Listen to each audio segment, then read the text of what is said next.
What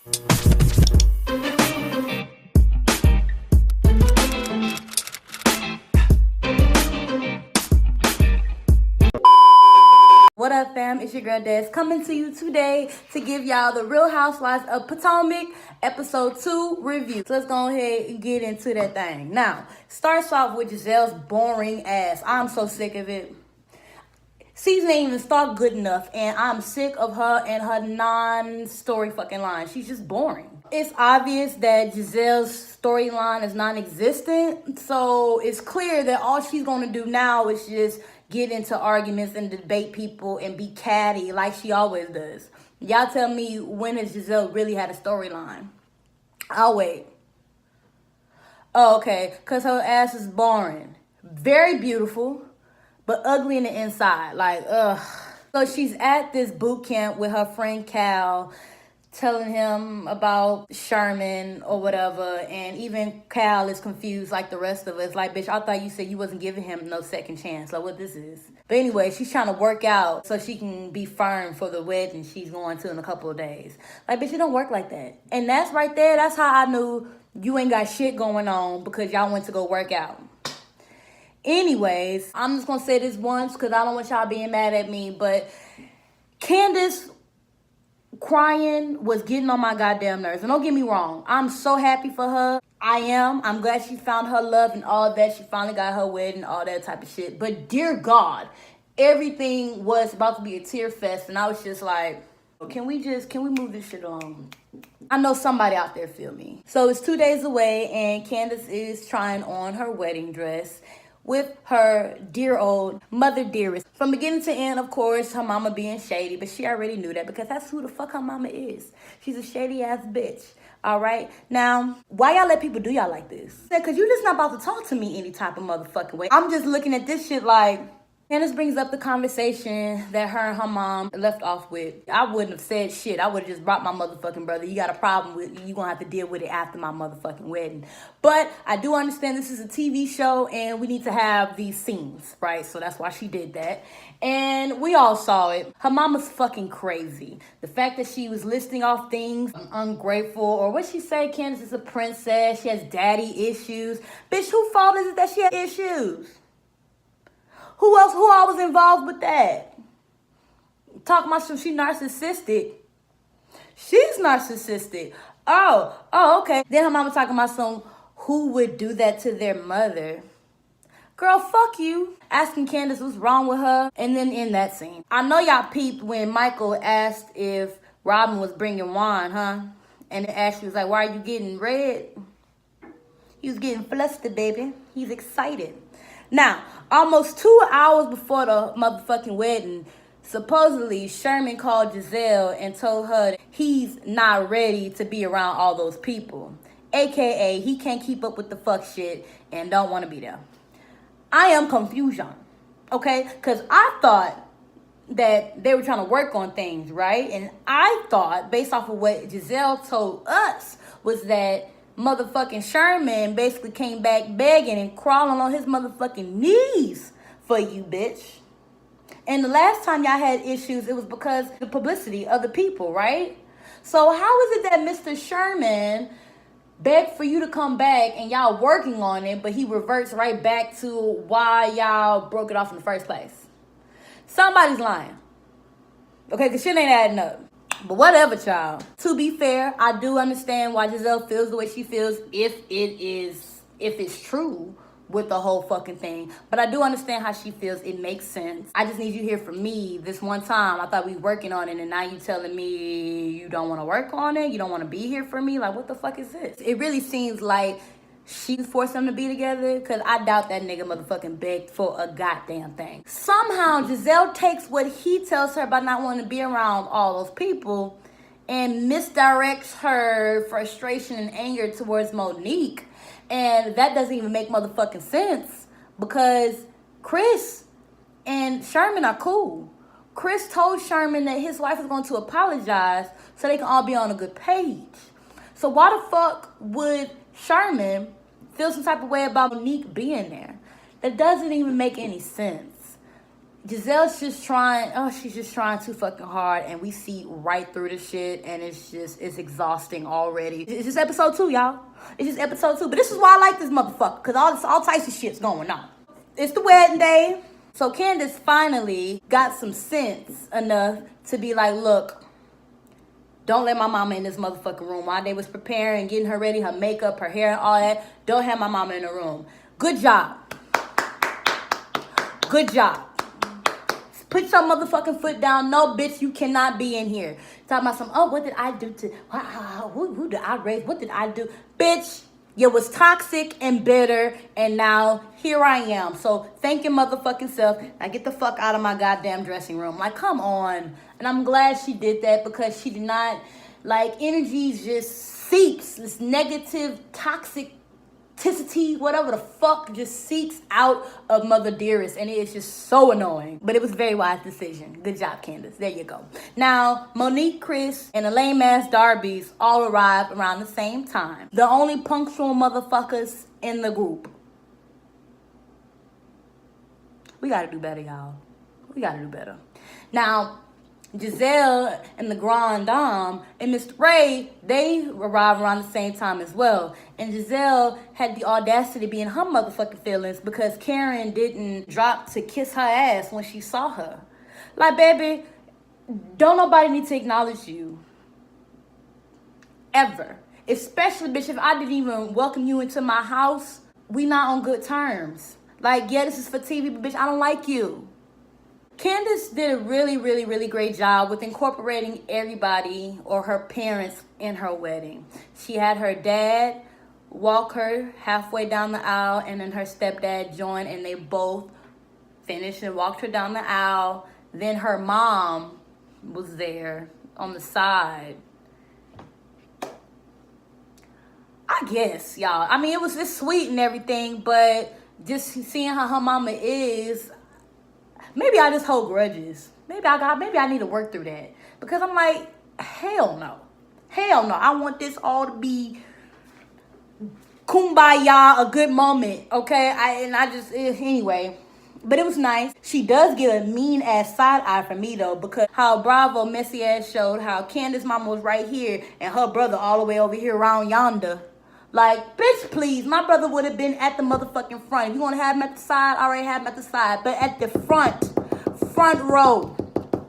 Front row. But, at least the nigga was there. At least the nigga was there. They wrote their own vows. And Gizelle pointed out Chris write his goddamn wedding vows using black R&B titles. Oh, and then did y'all peep? I didn't know we can say dick on TV now, because Gizelle was talking about who does that, and she said only a white man with a brown dick, the one and only, whatever. But I heard dick, and I jumped on just like, dick. We can say dick on TV now? Lord, okay. All right. Lord, it didn't even look like his white ass jumped the broom right. All right, it was mostly like a little gallop. I don't know.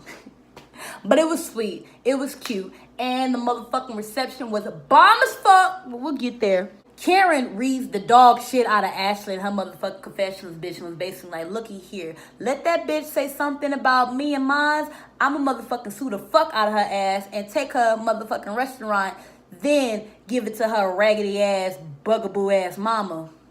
That's what the fuck I'ma do. Then she motherfucking said how the reason why the Darbies always in everybody else's motherfucking business is because their life is so pathetic, they don't even want to even bother with it. The clown always come back to bite. I'm telling y'all, I cannot wait until we see what the fuck is about to happen with Michael and his nasty ass and all them damn charges. Now anyway, Juan and Robin's lame, broke asses arrived at the goddamn reception like 30 minutes after it had already started. Mind you, that already means that they missed about good 30 minutes maybe with the fucking wedding. So y'all hoes came an hour late. They obviously arrived late because they just want a motherfucking plate. I can't think of no other motherfucking reason. And then talking about something, it's okay, we arrived late, we arrived together, that's all that matters. This is a pretty big deal. A pretty big fucking deal? Bitch, y'all live together. How the fuck is that a big fucking deal? Y'all literally wake up in the same bed together and fuck for years and was married. So I just need to understand, how the fuck is this big for y'all? Like, grow the fuck up. Please. She's just a fucking dodo bird to me. Like, oh my God. And then here comes motherfucking Gizelle. Woe is me. Oh, Sherman's not here. Like, really? Like, bitch. If you don't live your best motherfucking life, I wish I would go out and just be sad and want everybody to give me pity when it's somebody else major fucking milestone. And I'm just, I don't know. Like, I was like, come on now, don't do it, Nene. Don't do that. So Karen and Monique, it's just little bitty pieces of them talking with each other. The first one was Karen and Monique. They talk about sitting at the wedding and who arrived with and all this other type of shit. It goes over to the guys, Chris, Michael, and Juan. There's two Chris's. I don't know why. Maybe I did realize that. Chris, Monique husband, are all together when Ray is brought up. And Chris, like a real nigga, was basically saying how the shit was unnecessary and it shouldn't have been done. You shouldn't have said shit basically about the man's finances. Y'all remember when Michael tried to be like Ashley Jr. and try to put somebody on Front Street about what's going on with their motherfucking personal business. And Michael talking about some, oh wait, so are you on his side? It ain't about size, bitch. And just like motherfucking Chris told him, no, it ain't about size, it's about motherfucking man code. And basically, you was motherfucking out of line. Child, weddings are the motherfucking best when the motherfucking bar is spread wide the fuck open, bitch. Yes. Yes, I wouldn't have been getting no goddamn fireball. But, I would have definitely been in that thing. All right, Crown Apple, some Jim Beam honey, you know what I'm saying, on the rocks. That's all I need. All I need is rocks. I don't need nothing else. I just need some rocks. Now, anyway. Ashley gonna tell us she hasn't drank in two motherfucking weeks because she's trying to have a baby, right? She's trying to work on her fertility and all that type of shit. But then she says that she's gonna go ahead and drink for her dear old friend, Gizelle, because what she's going through.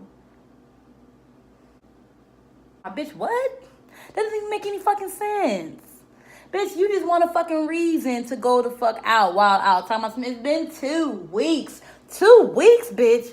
2 weeks, that's it. That's nothing. 2 weeks.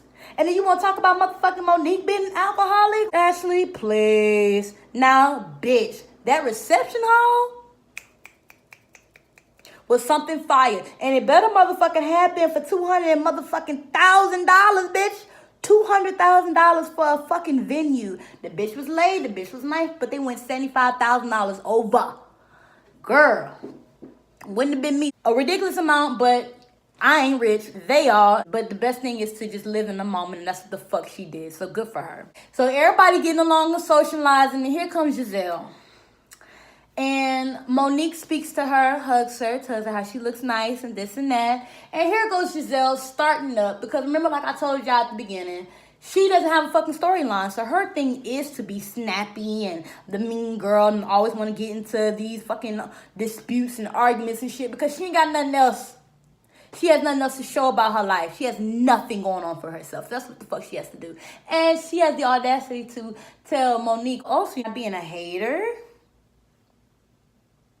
Bitch, Monique is better than me because I would cuss that bitch out something smooth. Like, I don't need none of this, bitch. And honestly, I wouldn't even motherfucking apologize to goddamn Gizelle in the first motherfucking place. My only apology would be towards motherfucking Sherman. Because Sherman is the one who ain't had shit to do with it. Gizelle was the one who dragged your ass there and motherfucking back with everybody else when it came to you drinking. I believe so. I might need to rewatch the videos, but that's what the fuck I believe. So I don't see how, anyway, Monique is better than me and she kept her motherfucking cool. She kept her motherfucking composure.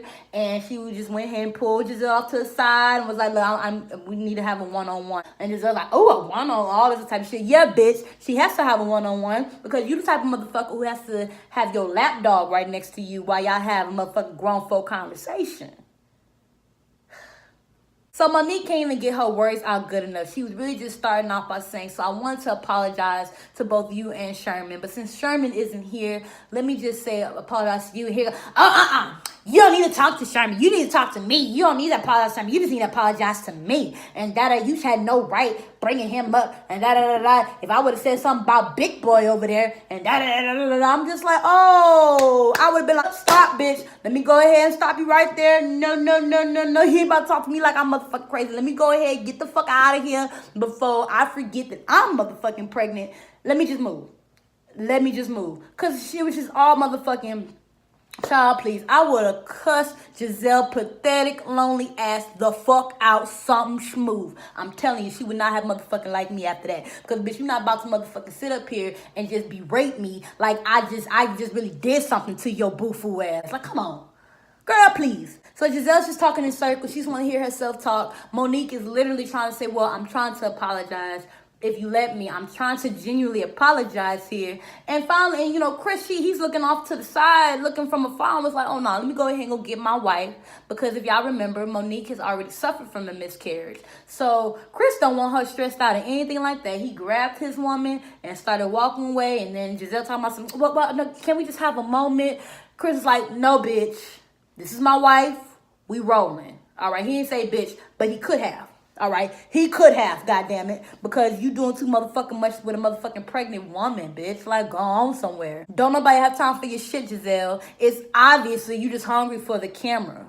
Candiace explains how her wedding was like a stepstone or whatever to how she's going to live the rest of her life. And that's why it was really important for her to have her brother there. And yada yada. Even though he didn't sit at the front or whatever. But that's not, you know, whatever. Maybe he didn't want to. Whatever. Ashley tells us that she wants to rekindle her connections with Karen and motherfucking Monique. You want to know why? Because it's a motherfucking guilty ass conscience. Because she knows they did not shit to her.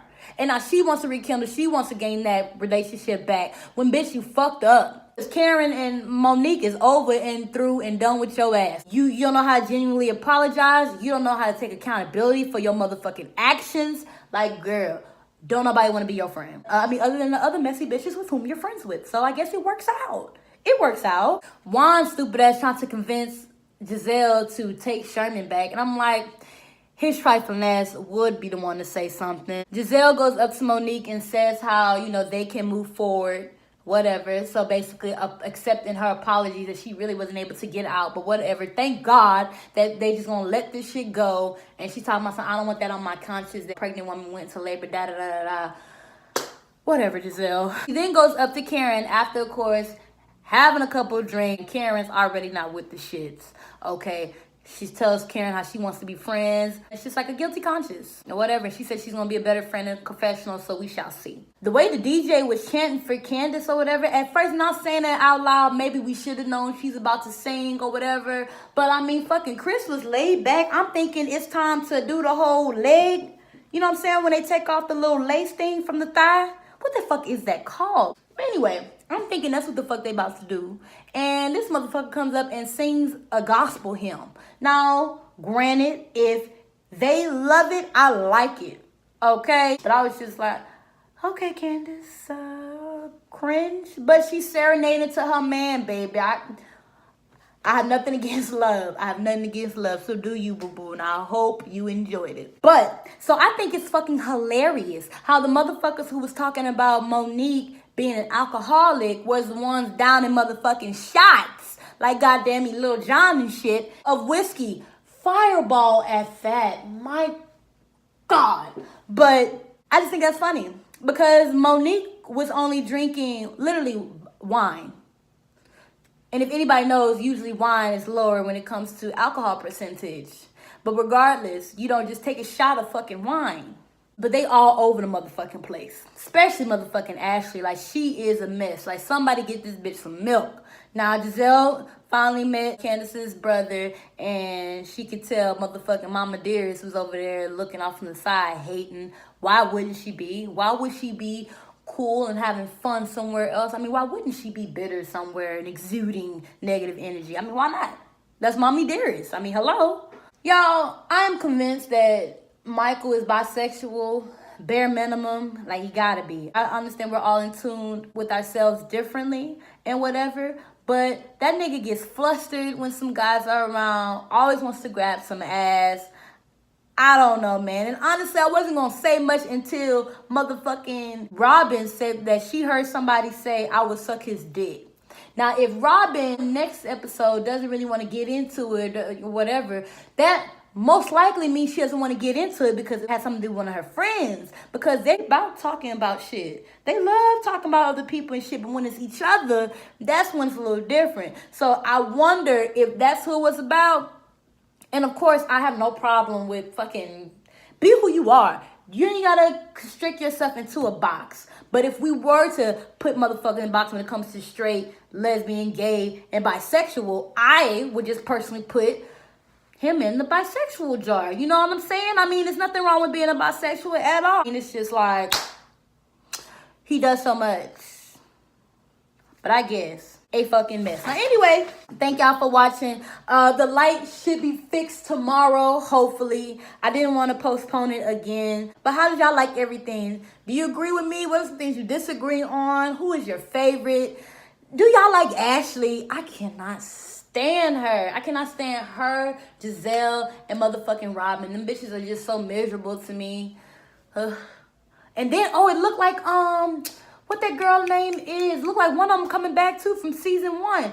And of course Candiace about to get in her feelings. It just look good, y'all. It look good. This season looks good and more promising than what the fuck Real Housewives of Atlanta gave our bitch asses. Now, I've been talking on this bitch for a long ass time, but I shall fuck with y'all in the next video. Don't forget to rate, comment, and subscribe if you haven't, if you fucks with me. All right. Talk to y'all later. Bye.